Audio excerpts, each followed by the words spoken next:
Assalamualaikum warahmatullahi wabarakatuh.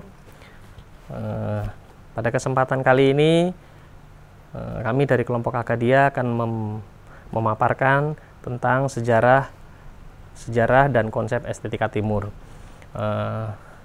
Pada bab ini saya Roven Sofiaman akan sedikit membahas tentang di awal adalah tentang sejarah dan konsep estetika timur. Kalau kita bicara tentang sejarah dan konsep estetika timur, yang pastinya bahwa estetika timur ini terdapat dua konsep. Yang pertama adalah konsep dengan estetika timur dekat dan konsep dengan estetika timur jauh, ya. Nah, ada beberapa hal nanti yang akan saya sampaikan, yang akan saya paparkan tentang konsep seperti ini.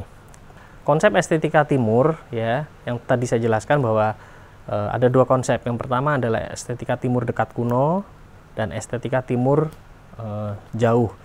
Nah, untuk estetika timur dekat kuno ini, ya, estetika timur dekat kuno ini terletak mencakup cakupannya adalah wilayah Timur Tengah saat ini, ya, dan pusat peradabannya terletak di antara lembah Sungai Eufrat dan Sungai Tigris yang dibangun oleh bangsa-bangsa yang memang mendiaminya. Nah, orang-orang menamakan bahwa Sungai Eufrat dan Sungai Tigris ini adalah negeri antar sungai, atau dalam bahasa Yunaninya adalah Mesopotamia. Untuk estetika timur dekat kuno, ada beberapa bangsa-bangsa yang di dalamnya. Yang pertama adalah bangsa Sumeria, kemudian ada bangsa Agadia, Babilonia, Assyria, dan juga bangsa Persia. Nah, kemudian estetika timur jauh, ya.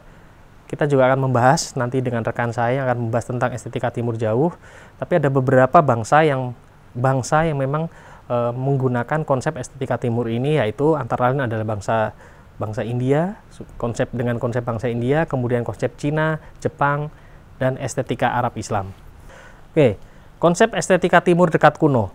Nah, konsep estetika timur ini, ya, konsep ini adalah pusat peradabannya terletak di antara Sungai Eufrat dan Sungai Tigris, ya, yang sekarang disebut dengan Mesopotamia. Nah, suku bangsa ini terdiri dari beberapa bangsa yang pusat peradaban ini terdiri dari beberapa bangsa, yaitu bangsa Mesopotamia, Sumeria, Akadia, Babilonia, Assyria, dan Persia kuno. Nah, suku bangsa ini menerapkan konsep-konsep dalam sistem pemerintahannya, dalam sistem cara mencari makannya atau cara bertahan hidupnya dengan cara bertani. Ya, kenapa bangsa ini terletak di antara Sungai Eufrat dan Sungai Tigris? Ya. Kemudian konsep estetika timur dekat kuno ini merefleksikan hubungan antara manusia dan dewa. Jadi di konsep-konsep estetika timur dekat kuno ini lebih banyak masyarakatnya atau suku bangsanya menyembah kepada dewa-dewa. Tentunya melalui perantara raja atau sebagai perantara. Jadi raja itu sebagai perantara dari masyarakat kepada dewanya. Kurang lebihnya seperti itu. Nah, kemudian kita lihat bahwa ada contoh pada konsep arsitektural yang dimiliki oleh konsep estetika timur kuno, yaitu adalah zigurat, ya. Konsep-konsep bangunan seperti zigurat, kemudian ada benda-benda seni seperti mural, tablet, tanah liat yang di dalamnya memperlihatkan dunia-dunia tentang dewa dan dewi. Kemudian konsep estetika timur dekat kuno ini sampai sekarang masih digunakan karena masih berkelanjutan. Nah, ini ada beberapa contoh peninggalan dari bangsa-bangsa atau Mesopotamia atau suku-suku bangsa yang mereka tinggal di antara Sungai Eufrat dan Sungai Tigris. Salah satunya adalah sculpture vase, ya. Ini vas bunga, ya. Ini contohnya adalah vas bunga. Kemudian ada tulisan paku juga pada tablet, dan juga tulisan paku pada tablet ini terbuat dari tanah liat. Konsep estetika timur jauh. Nah, konsep estetika timur jauh ini, bangsa-bangsa yang ada di timur jauh ini memiliki konsep orientasi spiritualitas. Nah, ada beberapa bangsa yang yang terdiri yang mereka menggunakan konsep estetika Timur Jauh ini, yaitu adalah bangsa India, Cina, Jepang, Arab, dan bangsa-bangsa di area Timur Tengah. Kemudian mereka menggunakan konsep adanya proses sinkretik terhadap agama. Jadi adanya percampuran antara agama dengan keyakinan agama pada masyarakat tertentu. Misal seperti agama Buddha yang masuk ke dalam bangsa Cina, kemudian terjadi sinkretik, ya kan, melahirkan suatu agama yang disebut sebagai Konghucu, kemudian kemudian masuk agama Buddha atau Hindu masuk ke dalam Jepang, kemudian menjadi agama Shinto. Nah, itu terjadinya sinkretik terhadap agama-agama kepada bangsa-bangsa tersebut. Ini adalah hasil-hasil karya seni dari bangsa Timur Jauh. Kalau tadi sebelumnya kita dari contoh dari beberapa hasil karya seni atau konsep dari bangsa Timur kuno, nah ini adalah Timur Jauh. Nah, salah satunya adalah ini adalah sebuah patung estetika dari India. Ini adalah patung Buddha Siddhartha Gautama, ya. Kemudian ada juga dari Jepang, ya. Ini adalah lukisan Bodhidharma karya Hakuin Ekaku ketika era tahun 17 Masehi, kurang lebih seperti itu. Lalu apa persamaan antara kedua konsep bangsa tersebut, ya? Konsep peradaban dua tersebut antara peradaban Timur kuno dengan peradaban Timur Jauh. Nah, keduanya persamaannya adalah keduanya peradabannya sudah sangat maju dan sudah setara dengan peradaban Barat. Kemudian keduanya, ya, kedua peradaban Timur Jauh dan Timur Dekat, ya, keduanya cenderung lebih kecenderungan kepada konsep spiritualistik, ya, fungsional dan institusional, karena sering digunakan untuk kepentingan pemuka agama dan penguasa, ya.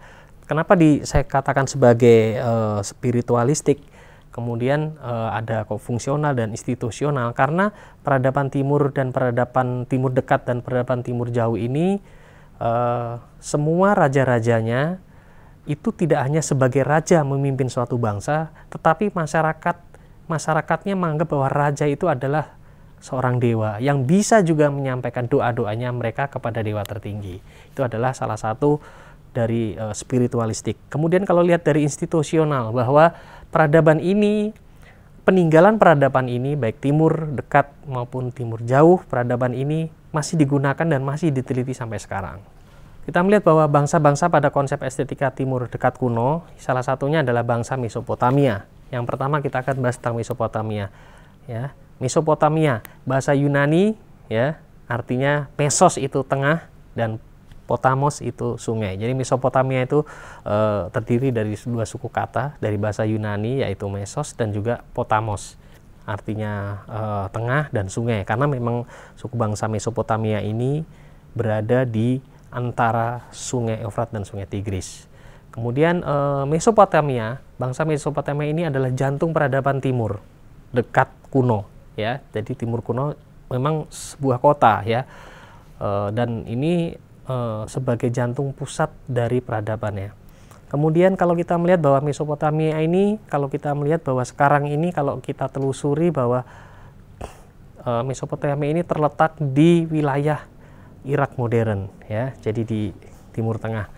Kemudian suku-suku bangsa Mesopotamia mereka menganut ajaran meyakini kepada semua dewa-dewa. Salah satu dewa yang tertingginya adalah dewa Anu, yaitu sang dewa langit, ya. Kepercayaan menyembah dewa-dewi, ya, dengan cara membuat patung dan juga monumen. Jadi mereka percaya jika di depan rumahnya atau mungkin di tempat pusat kota ada sebuah patung dengan dewa, itu akan memberikan kemakmuran, memberikan keselamatan bagi masyarakatnya. Kemudian hasil karya bangsa Mesopotamia, ada beberapa karya seni yang sampai sekarang masih juga kita pelajari dan juga banyak dilakukan penelitian, adalah peninggalannya adalah zigurat. Jadi zigurat itu semacam kuil yang digunakan untuk berkomunikasi dengan dewa dan dewi. Jadi bentuknya kuil tersebut, ya, bentuknya seperti piramida, kemudian dasarnya berbentuk segitiga, dan biasanya zigurat ini dibangun di tempat tertinggi. Kenapa harus dibangun di tempat tertinggi? Karena zigurat ini masyarakat Mesopotamia membangun zigurat ini, semakin lokasi tempatnya itu semakin tinggi, semakin di atas bukit, maka harapan kemudian doa kepada dewa itu akan lebih mudah tercapai, lebih dekat dengan langit. Nah, jadi dibuatlah zigurat ini di tempat yang tertinggi. Kemudian peninggalannya juga banyak, seperti salah satu juga ada puisi epik dari Gilgamesh, yaitu puisi yang dipahatkan dari batu yang berbentuk tablet, yang di situ bercerita tentang riwayat dewa-dewi dan manusia. Bagaimana manusia berproses untuk menyembah dewanya, kemudian banyak sekali keterangan tentang bermacam-macam dewa dan dewi yang dibuat di dalam dipahatkan di dalam tablet yang dibuat dari tanah liat. Oke, kemudian kalau kita melihat bahwa bidang pertanian bangsa Mesopotamia sangat maju ya dalam bidang pertaniannya. Kenapa? Karena sistem aliran sungai ya, karena bangsa ini dekat sekali dengan Sungai Efrat dan Sungai Tigris. Jadi untuk irigasi, pengairan dan lain sebagainya, mereka mengambil air dari sungai tersebut untuk bidang pertanian ya.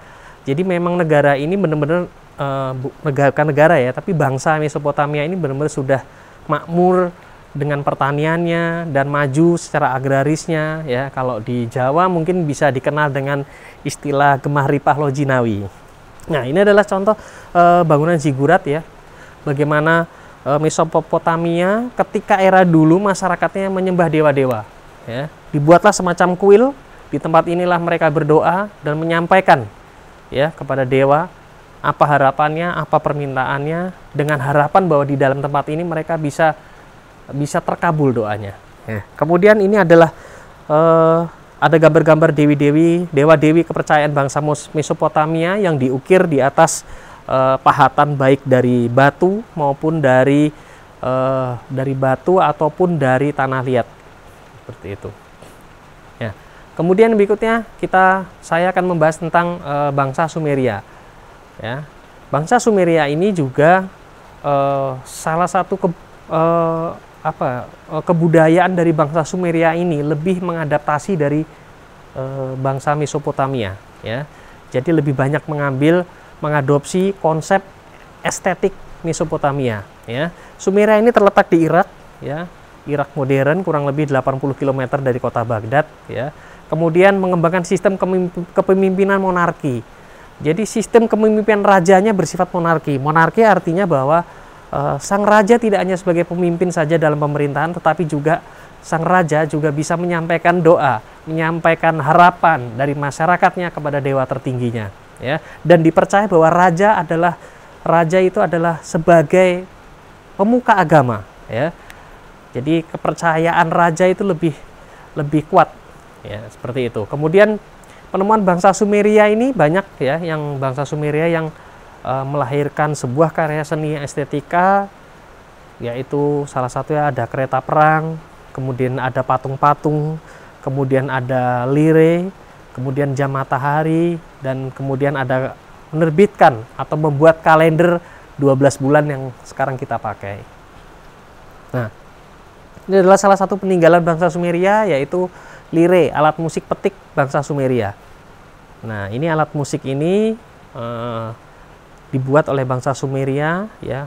Ini bentuknya seperti harpa ya, tapi disebut sebagai lyre atau lire, alat musik. Alat musik ini penggunaannya dengan cara dipetik ya, bukan dipukul tapi dipetik. Kemudian ada kereta roda. Nah, ini awal mulanya masyarakat sekarang menggunakan kereta roda untuk mengangkut transportasi dan sebagainya, bermula dari suku-suku bangsa Sumeria yang membuat kereta roda ini. Kereta roda ini digunakan untuk alat transportasi, kemudian digunakan untuk mengangkut para bangsawan, ya, untuk bepergian raja dan sebagainya, menggunakan kereta roda ini dengan ditarik oleh lembu ataupun dengan kuda. Ya. Nah, yang ketiga adalah bangsa Akkadia. Bangsa Akkadia ini adalah bangsa ya yang sama juga mengadaptasi kebudayaan-kebudayaan Mesopotamia ataupun kebudayaan dari Sumeria. bangsa ini tidak berkembang seperti bangsa Sumeria, ya. Tetapi rajanya Sargon I, raja tersebut sangat luar biasa dan bisa menaklukkan bangsa Sumeria, yaitu Raja Sargon I. Nah, ada beberapa karya seni atau estetik yang dimiliki oleh bangsa Akkadia, salah satunya adalah ditemukannya patung kepala Sargon. Nah, patung kepala Sargon ini merupakan karya yang penuh estetik ketika era dulu di bangsa Akkadia, ya. Ada struktur dari patungnya itu sangat jelas, ya, ada garis, ada struktur, ada kedalaman kontras, ritme, ya, dan kepala patung ini dibuat sedemikian rupa sedetil mungkin menyerupai Raja Sargon I. Nah, nilai-nilai estetik seperti ini, seperti garis, struktur, kedalaman, kontras, dibuat dan diterapkan pada patung sehingga patung ini memiliki sesuatu yang berbeda dibanding dengan patung-patung yang biasa dipahat, ya. Dan konsep-konsep seperti garis, struktur, kedalaman, kontras, ritme ini juga digunakan dalam fotografi. Misalkan adanya kedalaman, depth of field, kemudian membuat foto menjadi kontras, adanya ritme perulangan, dan ini juga diterapkan dalam bidang fotografi. Nah, ini adalah bangsa Akkadia. Baik, sekian dari presentasi saya, Roffian Sofiaman. Nanti akan dilanjutkan oleh rekan saya yang luar biasa yang akan menyampaikan presentasi selanjutnya. Terima kasih. Wassalamualaikum warahmatullahi wabarakatuh.